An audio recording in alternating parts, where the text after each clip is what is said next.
Hey, it's James from Finney Electrical. On today's video we're installing this stacked fuse board. Crack, it's massive, isn't it? Alright then, let's get into this.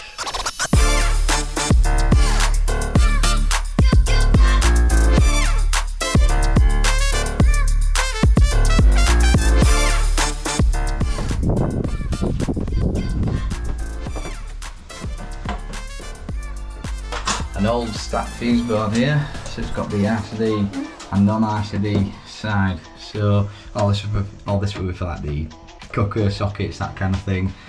And back in the day you didn't need to have your lights RCD protected, so obviously today all luminaires doing domestic. So what we have to do then, we'll have to take the cover off, label everything up, where it's going to go into the new board, disconnect it, and then we've got RCBOs for every single circuit. So we'll show you how we do that then.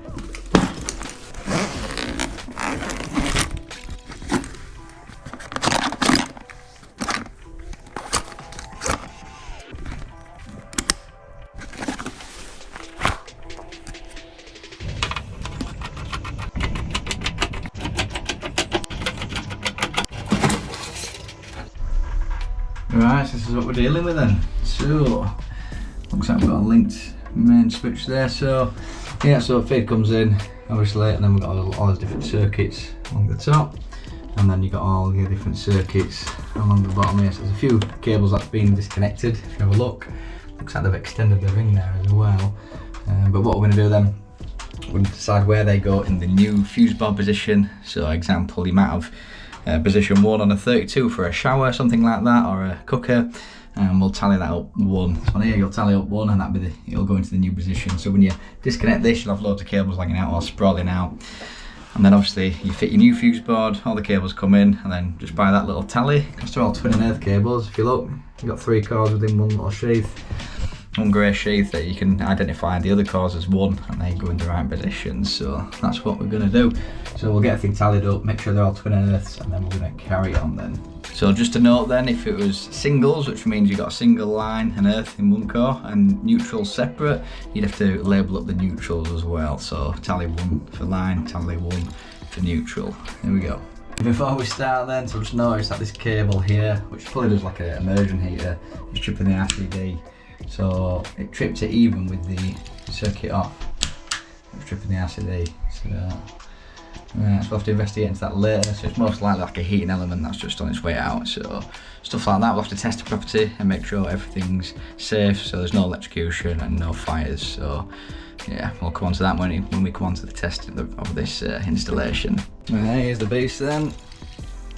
Little stack fuse board then. So basically it's just mains cable's coming here, it links out to this, and then you can have bus bar across here with RCBOs in, bus bar across here with loads of RCBOs in. So you'll have to install the SPD. So that's a surge protected device that basically stops any surges coming in, or it could be lightning strike or anything like that. It's going to protect like EV chargers, solar, any electronics from getting blown up. So yeah, it can save you tens of thousands of pounds for the sake of like 50 quid little SPD, so it's definitely worth getting. So what we'll do is just get these RCBOs inserted into there.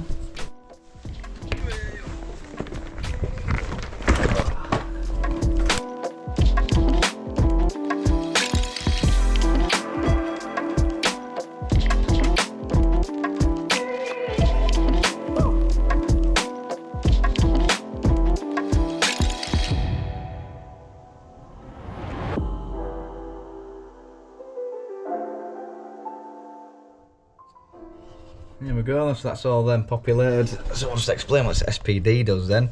So here's your little SPD, it's a surge protected device. So these, if that ever goes red, it means that's had a surge and it's basically used that cartridge. So you literally just pull, pops it out, you get that swapped over, and then that just clips back in, nice and easy.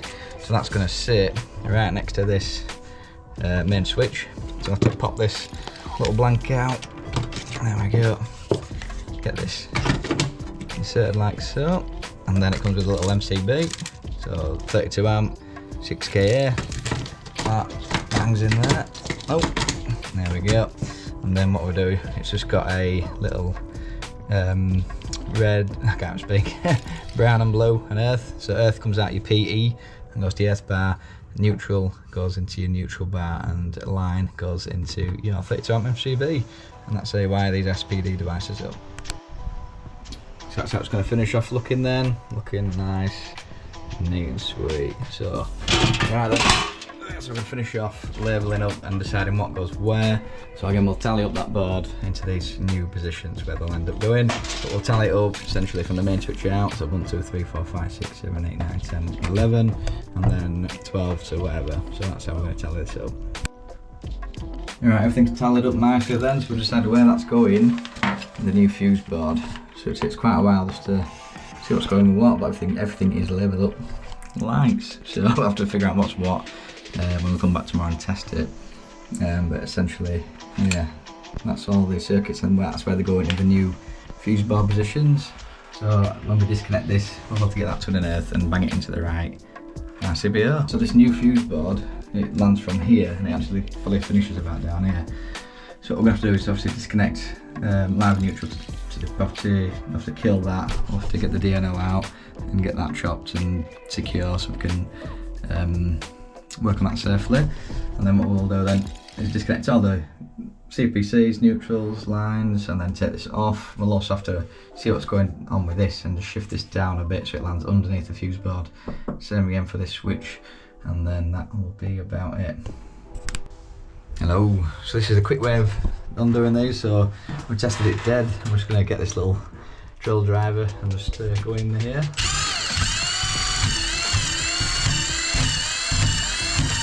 That's a lot quicker, isn't it?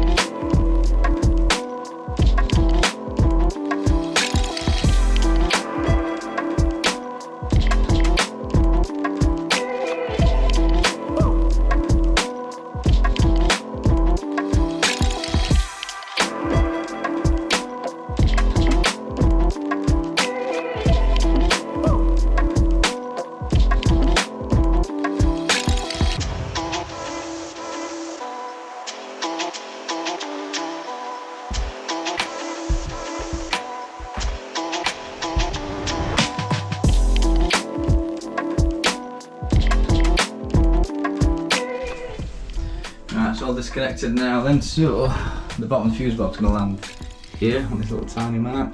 So what we're going to have to do is measure up the middle of the fuse board, get the centre, chop out a double socket size, and we put a deep plastic board in, and then what we're going to do is pick up, I think it's a socket in the garden, and there's two others, but you can get that on a 4-gang plate. So I'm going to swap that for a 4-gang plate and then ditch that fuse spur off. So you'll see it's nice and neat and sweet. 4-gang 20 amp switch with 4 20 amp switches in. So right, we'll get that cut out. So I'll get a plastic box out of the van, and then after that what I'm going to do is knock the knockouts on here and then use this. So it's a car door strip. It's got like a metal hook on it almost, and that just grips on there really tight. If you use the grommet strip that comes with it, it generally falls off if you try and pull stuff through. So we used to tape it, but it's a lot easier just banging that on and it never comes off. There we go, so we've got that box chopped in then, so they'll nicely went to the pack. So we've got like feed in for some feed out, we've got another feed in from another breaker with 2 loads out, and we've got the hot water feed in and hot water out. So we haven't got a fault on that, so whatever fault we find on that, it's going to go in its own MCB anyway, RCBO. So I'll just sit there, so when we do fix it, they've got they'll be able to use that feed. Right then, so we've got those are the feeds that we just talked about, and then we've got the sockets to come down, and so all the earth wiring here. So obviously 1 to 12 here is going to be 1 to 12 here, whatever it is, 1, 2, 3, 4, 5, 6, 7, 8, 9, 10, 11, 12, yeah, that's right. So 1 to 12 correlates to 1 to 12 there, the 1 to 12 here correlates to 1 to 12 there. All the bondings are going to go in here, so it's banging like that, main earth banging like that, and then that'll be this wired up, and then these just wire up line and neutral. So these RCBOs have got a neutral tag, so all these little neutral tags will come along and wire into this neutral bar, and the circuits neutral and line will actually wire into the RCBO. So like the old style, it's just a line that goes in and the circuits neutral goes in the neutral bar, but not in this case for RCBOs. The RCBOs have got line and neutral which run through the RCBO, so it's got RCD protection, it's got MCB protection. So RCD protection, basically it measures the current coming out and back. If there's any imbalance greater than 30 milliamps, it will trip within 0.4 of a second. That could be you touching it with it not coming back. and save your life. So that'll stop electrocution, also stops fires. If you look there, it says B32, so if it goes over 32 amps, it'll trip. So we've just got to put a conductor size which will trip before that rating. So if it like a 2.5 will be at 27 amps. If we bang it at 32, it could be running at 30 amps and melt. So that's why we need to pick the correct conductor size for breaker size. There we go. So it stops fires. And let's get these earths in for the circuit. So we'll get the neutrals in from the RCBs to the neutral bar, and then we'll wire from each tallied circuit into each corresponding line of neutral.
There we go, that's the bottom side wide then, and they're all nicely this side of the clamp. So basically you tighten your screw up and it sends like a little C and it kind of pulls in. So you're going to make sure that the buzz bar actually goes in and clamps on. Sometimes you get it to the side, it just sat there arcing away, but there all sat in nicely.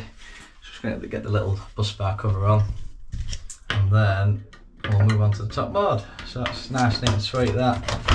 So as soon as we wire the top board in, get the main tails in, we can switch everything on, make sure there's an earth, do a ZE, and then we can turn everything on, and that'll be this board all powered up. That's just on to testing then, which we'll do tomorrow. There we go, that's it all set and fixed then. So that's nicely done then. So there are your power, and you've got your lighting up top.